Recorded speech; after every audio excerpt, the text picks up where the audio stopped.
तुर्की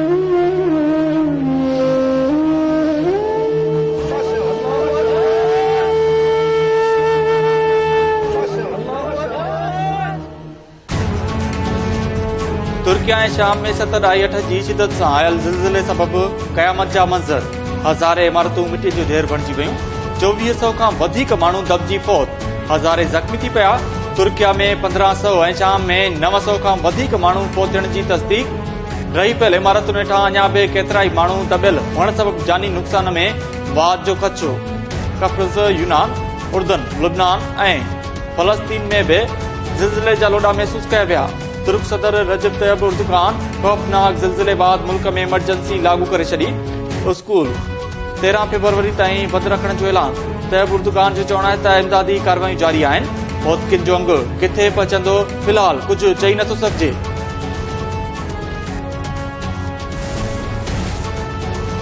वज़ीर आज़म शहबाज शरीफ पारां 8 फरवरी ते तुर्की वञण जो फ़ैसिलो।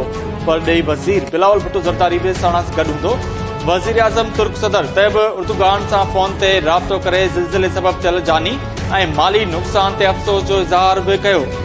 वज़ीर आज़म चयो त आज़माइश जी हिन घड़ी में पाकिस्तान तुर्किया सां गॾु बीठल आहे। ज़िलज़िले जी तबाही खे मुंहुं ॾियण लाइ तुर्क हुकूमत सां मुकमिल सहकार कयो वेंदो। परॾेही वज़ीर बिलावल भुट्टो ज़रदारी जो चवणु आहे त इमदादी सामान ऐं तिबी अमलो तुर्किया माण्हू जो ऐलान कयो आहे।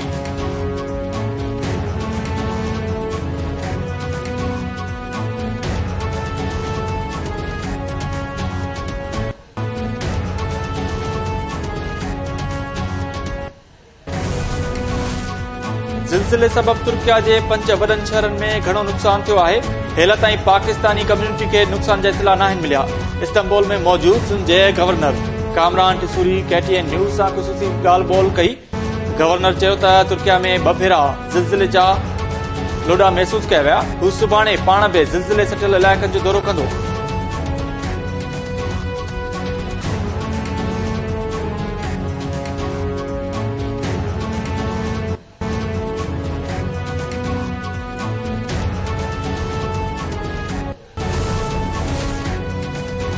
दुबई जी अस्पताल में लाॾाणो करे वियल अॻूणो सदर जनरल रिटायर्ड परवेज़ मुशर्रफ जो मड़ कराची एयरपोर्ट पहुचायो वियो। संदसि जनाज़े नमाज़ सुभाणे पौणे 2 वॻे मलिर कैंट जे पोलो ग्राउंड में अदा कई वेंदी। परवेज़ मुशर्रफ गुज़िरियल ॾींहुं 79 वरनि जी ॼमार में दुबई जी निजी अस्पताल में लाॾाणो करे वियो हो।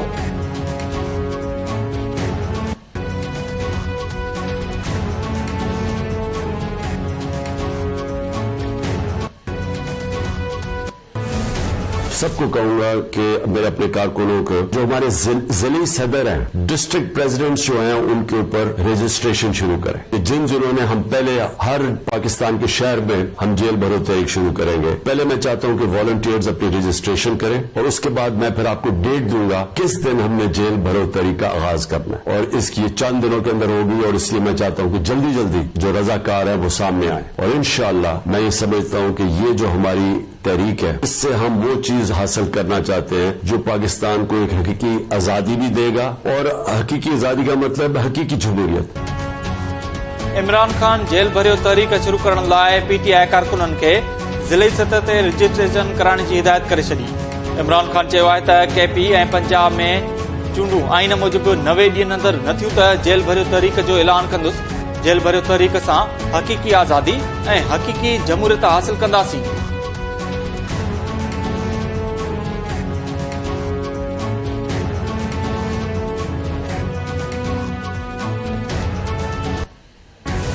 मेरे पे तो कोई नहीं है, ना हमारी जमात पे, बल्कि अब दबाव उन पे है कि उन्होंने जेल भरो तहरीक का ऐलान किया। तो मैं इंतजार कर रही हूँ कि वो जेलें भरे आके।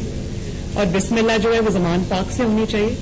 पहले जमान पाक में जो छुप के बैठे हुए और अपनी फर्स्ट लाइन ऑफ डिफेंस में खवातीन को रखा हुआ है, तो उनको हटाएं, उनको कहें कि नहीं, मैंने जेल भरो तहरीक का ऐलान किया है, मैं सबसे पहले मैं खुद जाऊंगा जेल भरने के लिए। तो मैं तो इंतजार में, और राना साहब ने कहा है कि हम इंतजार में, हम तो आंखें नजरें बिछा के बैठे हुए हैं कि आए तशरीफ लाएं, आपको भी पता चले कि जेल क्या होती है, आपको भी पता चले डेथ सेल क्या होता है, आपको भी पता चले कि कुर्बानी क्या होती है। तो उसका आगाज जमान पाक से होना चाहिए। मेरे पे कोई प्रेशर नहीं, प्रेशर उन पे है जिन्होंने ये बात की, अब उसको पूरा करें, बड़ी मेहरबानी।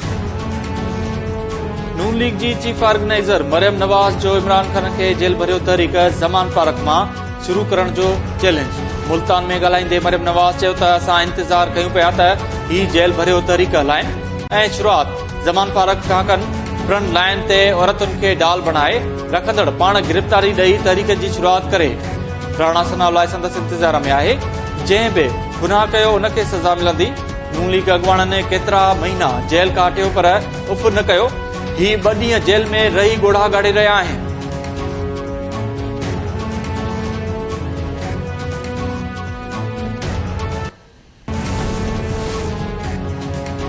दहशतगर्दी जे मसइले ते घुरायल ऑल पार्टीज़ कॉन्फ्रेंस जी तारीख़ तब्दील। एपीसी हाणे 7 बदिरां 9 फरवरी ते इस्लामाबाद में थींदी।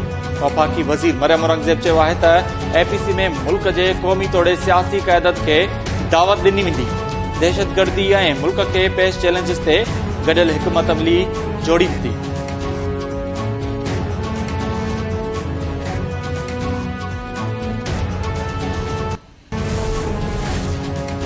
महंगाई सटियल अवाम लाइ चङी ख़बर।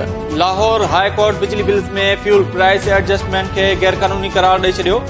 क्वार्टर टैरिफ में एडजस्टमेंट ऐं वापेदारनि जो मौक़िफ़ ॿुधण खां सवाइ टैरिफ में तब्दीली बि गैरकानूनी करार। जस्टिस बाक़िर नजफी 10 अक्टूबर 2022 में 3659 दरख़्वास्तुनि ते महफ़ूज़ कयल फ़ैसिलो ॿुधाईंदे घरेलू सार्फिन खे 500 यूनिट्स ताईं सब्सिडी ॾियण जी बि हिदायत करे छॾी। अदालत हिदायत कई त हुकूमत बिजली जी पैदावार लाइ सोलर समेत ॿिया मुतबादल ज़रिया इस्तेमाल करे।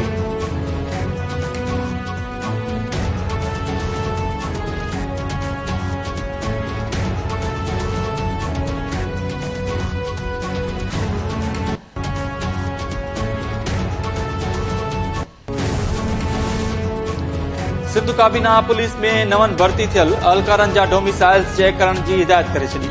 वॾे वज़ीर चयो आहे त पुलिस में नौकरियूं रुॻो मक़ामी माण्हुनि लाइ आहिनि। आईजी सिंध डीसी ज़रिए नवन भर्ती थियल अहलकारनि जा डोमिसाइल्स चेक कराए। काबीना पारां बोर्ड सबबि बंदि पियल 243 स्कीम्स ते ॿीहर कमु शुरू करण ऐं स्कीम्स लाइ 22 अरब खां वधीक रक़म जारी करण जी बि मंज़ूरी ॾिनी। वॾे वज़ीर मुराद अली शाह जी सदारत हेठि इजलास में रैपिड रेस्पॉन्स फोर्स जो दायरो समूरे सूबे ताईं वधाइण जी बि मंज़ूरी। काबीना तुर्किया में ज़िलज़िले सबबि थियल तबाही ऐं जानी नुक़सान ते अफ़सोस जो इज़हार कंदे तुर्किया हुकूमत खे 1 लख टेंट ॾियण जी बि मंज़ूरी ॾेई छॾी।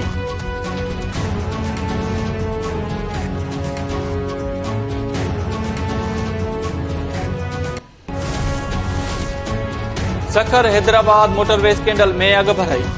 मनसूबे जी रक़म मां करोड़े रुपयनि जूं मिल्कियतूं ख़रीद करण जो इंकशाफ। नेब ज़रियनि मूजिबि गिरफ़्तार जवाबदारनि वटां हेल ताईं 97 करोड़ 60 लख रुपया कया विया आहिनि। जवाबदारनि हिक ई ॾींहुं बेरिया टाउन में 14 बंगला ख़रीद कया।